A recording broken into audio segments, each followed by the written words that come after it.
አረው የመንግስት ያለ የህግ ያለ የጠቅላይ ሚኒስቴር ያለ የከንቲባ ያለ የቤቶች አስተዳደር ያለ አረ ስለመድኃኒዓለም የት እንሂድ? ስለመድኃኒዓለም ከሀገራችን ወጥተን የት ሄደን እንኑር? ዶክተር ደሳለኝ ጫኔ በነገው ዕለት ከፓርላማ ሊሰናበቱ መሆን ተሰምቷል። እጅግ አሳሳቢና ጠንካራ ጥያቄን በጽሁፍ ማስገባታቸው ታውቋል። 24 ሰዓት ሙሉ በትግራይ አፈሳ ተካሄደ እያሉ በፕሮፓጋንዳ ጆሮአችንን ሲያደሙት እሺ በአዲስ አበባስ ብሎ የሚጠይቃቸው የለም። በየ4 ኪሎ ከሸሩላ ገበያ ከሰበታ ከልደታ በየከተማው መሸት እንኳን ሳይል በጠራራ ፀሐይ መንገድ ላይ የታፈሱ ሊስትሮና የቀን ሰራተኞችን ማን ይናገርላቸው? እነዚህ ወጣቶች ውጊያ መግባት አለባቸው ብዬ አላስብም፣ አላምንም። በዚህ ዘመን ውጊያ ወደ ኋላ እንጂ ወደፊት ሊወስደን አይችልም። ዛሬ እውነትን እናጋልጣለን። የአብይ አህመድ አምፖል ስር የተደበቁ እነዚህን ሁለት ካድሬዎችን ሲቪል ካድሬዎችን ማጋለጥ ያስፈልጋል። ብሩክ ኒውስ እና አዶና የተባሉ ሁለት ሲቪል ካድሬዎች እነዚህን ህፃናት የመመልከት ሞራል የላቸውም። ቪዲዮ እንዲሰሩም አይጠበቅም፣ ምክንያቱም ካድሬ ናቸው። እነዚህ ህፃናት እናቶች አሏቸው። ዛሬ ትግራይ ላይ እንዳወጣችሁት ቪዲዮ እናቶቻቸው ልጆቻችንን አትወሰዱ እያሉ መከላከያ ያነቀ የአማራ ክልል የኦሮሚያ ክልል ጦርነት ላይ የሚማግዳቸው የ13 እና የ14 ዓመት ህፃን ልጆች እነዚህን ይመስላሉ። ስለነዚህ ልጆች አንድ ቀን ቪዲዮ ሰርተው አያውቁም። አንድ ቀን የአደር ባይነት ጥግ። ትግራይ ውስጥ መምህራን ከአራት ወር ከ5 ወር በላይ ደሞዝ ሳይከፈላቸው ቀርቶ ትምህርት እንደቆመ አይነግሯችሁም። ትግራይ ውስጥ ነዳጅ እንደማይገባ ባንክ ቤት ክፍት እንዳልሆነ ሸቀጣ ሸቀጥ ዋጋ ጣራ መንካቱን ከ2 ሳምንት በፊት የትግራይ ኃይሎች ላይ የአብይ አህመድ ድሮን መዝነቡን አይነግሯችሁም። መተው ነገ አብይ አህመድ ትግራይ ላይ ለሚከፍተው ጦርነት የፕሮፓጋንዳ መደላደል ይሰራሉ። እነማ? እነዚሁ ሲቪል ካድሬዎች፣ አብይ አህመድ የማይከፍላቸው ካድሬዎች፣ ከዚህ በላይ ማሰብ የማይችሉ ካድሬዎች፣ ሞት ያስተማረውን የትግራይ ወጣት ጦርነት ምን ማለት እንደሆነ ጠንቅቆ የሚያውቀውን የትግራይ ወጣት ስለ ሞት አስፈሪነት ሊነግሩት ይመጣሉ። አዶና የተባለ ካድሬ የአብይ አህመድን ድሮን የሚጨፈጭፈውን የትግራይ እናት የትግራይ ወጣት ሳይመለከት ቀርቶ ከአንድ ወር በኋላ የሞቲቬሽናል ስፒከር ለመሆን ትግራይ ላይ ለመሄድ ቀጠሮ ይዤ ነበር ምናምን ብሎ ሲቀባጠር ትሰሙታላችሁ። መጀመሪያ 16 ሚሊዮን ብር ለትግራይ እናቶች ብለ የሰበሰብከውን ገንዘብ ለአብይ አህመድ ባንክ ውስጥ ካስገባ በኋላ ስለ ትግራይ እናቶች ማውራት አትችልም። ያ ገንዘብ የደረሰ ሞት ያስተማረውን የትግራይ ወጣት የልጆቿ ሞት ያስተማራትን የትግራይ እናት ስለ ጦርነት አስከፊነት ሄደህ የምትሰብከው አንተ ማነህ ነው የምልህ። አብይ አህመድን በፕሮፓጋንዳ የምታግዙ ልጆች ነገ ፋኖ ኦላ ቲፒኤልኤፍ ምናምን ቢመጡ ከዚህ በተሻለ እንደማታስበው አውቃለሁ። ስራችሁ ይሄ ነው። ነገር ግን ቢያንስ በጥቂቱ እንኳን ከህዝብ ጋር ወግኑ።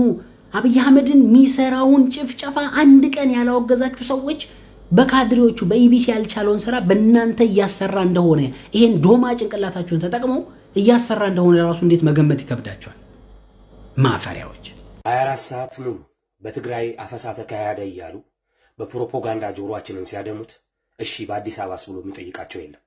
በየ4 ኪሎ ከሸሩላ ገበያ ከሰበታ ከልደታ በየከተማው መሸት እንኳን ሳይል በጠራራ ፀሐይ መንገድ ላይ የታፈሱ ሊስትሮና የቀን ሰራተኞችን ማን ይናገርላቸው? እነዚህ ቀፋፊዎች ቆሻሻ ማፈሪያዎች ለትግራይ እናት አዛኝ ሆነው ዛሬ ላይ የቀረቡት ወራዶች ትላንት ድንጋይ ያነሳች ልጄን አልሰጥም እምቢ አለች የሚሏትን እናት እኮ ከትላንትና ወዲያ ለህልውናዋ ስትታገል አትግደሉን ብላ ስላለች ይቼ ጁንታ እናት ይቼ የቀንጅብ እናት እየተባለች ከአብራኳ የወጣውን ልጇን ሞቷን በሞቱ ባጥንቱ ክስካሽ ስለተከላከለላት ለሷ ነፃነት የሚሞት ልጇን አልቅሳ ስለሸኘች እቡይ አመዶ መንጋዎች ለትግራይ እናት ምናልባት ጁንታ ልጇን ጀግና እያለች ወደ ጦርነት ላከች እያሉ በአንድ ልጇ ላይ በእናትነቷ ላይ ሲዘባበቱባት ነበር። መጀመሪያ ተጋዳላይ ነበረች፣ አሁን ተንከባላይ ሆነች ሲሏት ለፈጸሙበት ጄኖሳይድ ሲያላግጡባት ሲያቀርሹባት ነበር። ዋሸው ሆይ። ለማንኛውም ጀግናዋ የትግራዋይ እናት ሆነች። ወጣቶቹ ከመሽረፊት ቡቡዜላዎችና መንጋዎች የሶስተኛ ወገን ምክር የማይፈልጉ ብልሆች ናቸው። ኦህዴድ የራሷን ገበና ደብቃ ስለ ትግራይ ወጣቶች ምልመላ የምታወራበት ቅንጣት የምታክል ኢምንት የምታክል ሞራል የላት። ዛሬም ድረስ ከደቡብ ከወላይታ ከሲዳማ ከሀዲያ ከዶርዜ ከጎፋ ከጋሞ እየታነቀ እየታፈሳ የሚጫን ወጣት ባለበት ሀገር ምን ሞራል አላችሁ? በአዲስ አበባ በኦሮሚያ በደቡብ በሶማሌ ርስት በሐረር በሞያሌ በሃዲያዎች ርስት በአርሲ በከፋና ሸካ መሬት ጅማ ላይ በግዴታ አይደል እንዴ በየቀኑ ወጣቶች የሚያዙት? ማታ ላይ በየአካባቢው መብራት እያጠፋችሁ አይደል እንዴ አፈሳውን ስታጣጥፉ የምትሉት?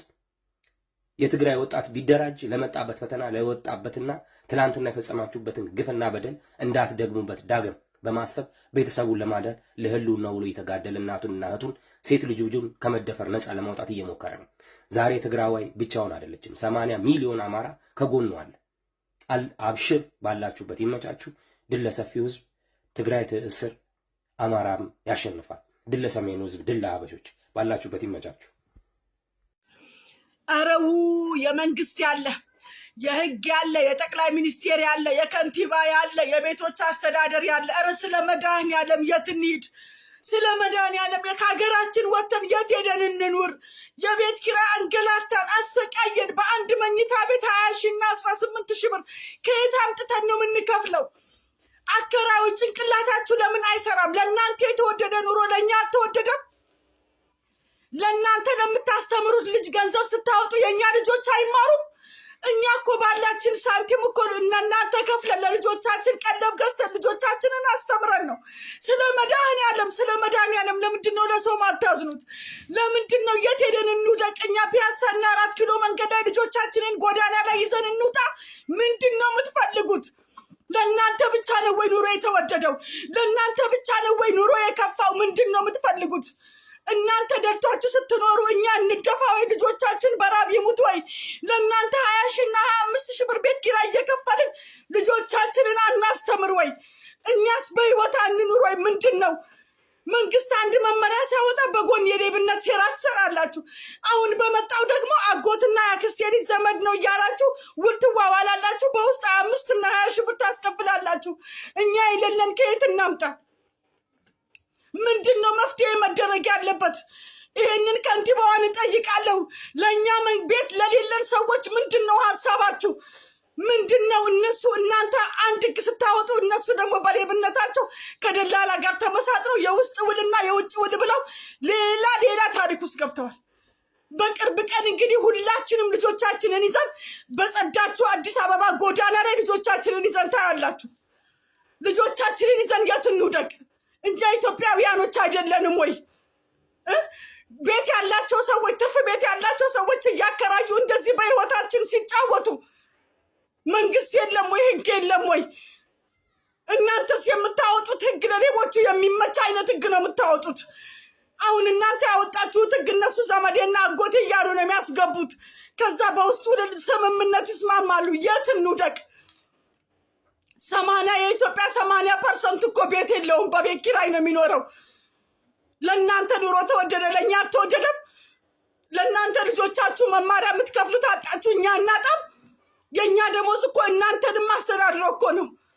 ለምንድን ነው እንደዚህ የምታደርጉት? ለምንድን ነው ማንተሳሰበው? ለምንድን ነው ማንተሳሰበው? እንጂ በቅርብ ቀን ውስጥ አብሶ ከሰኔ 30 በኋላ ሁላችንም ልጆቻችንን ይዘን ጎዳና ላይ ነው የምንወጣው። መንግስት በዚህ ጉዳይ ላይ ትኩረት ቢሰጠው ይሻላል። ሁላችንም ኢትዮጵያውያኖች ማለት ነው እንወጣለን። ቤት የሌለን ኢትዮጵያውያኖች በዚህ ኪራይ አንኖርም። ደሞዝ የለንም። ደሞዛችን ቤት ኪራይ አይደለም ለቀለብ እንኳን አይሆንም። በምን ጉዳይ ነው እኛ በዚህ ልክ የምንሰቃየው? ሰው ስደትን የሚመርጠው እኮ ወዶ አይደለም። በባህር ሄዶ የሚሞተው ወዶ አይደለም። የቤት ኪራይ ውድነት ነው። ቤት ኪራይ አሰቃይቶት ነው። ቤት ኪራይ አንገላቶት ነው። በዚህ ጉዳይ ላይ ለምንድን ነው መንግስት አፋጣኝ ነገር የማይሰጠው? ለድሃው የሚመች ነገር ለምንድን ነው ማያዘጋጀው? ቢያንስ በራሱ የተሰራ ለድሃው በተመጣጣኝ ዋጋ የሚከራይ ቤቶች ለምን አያዘጋጅም? ልጆቻችንን ይዘን የት እንውደቅ? የት እንውደቅ?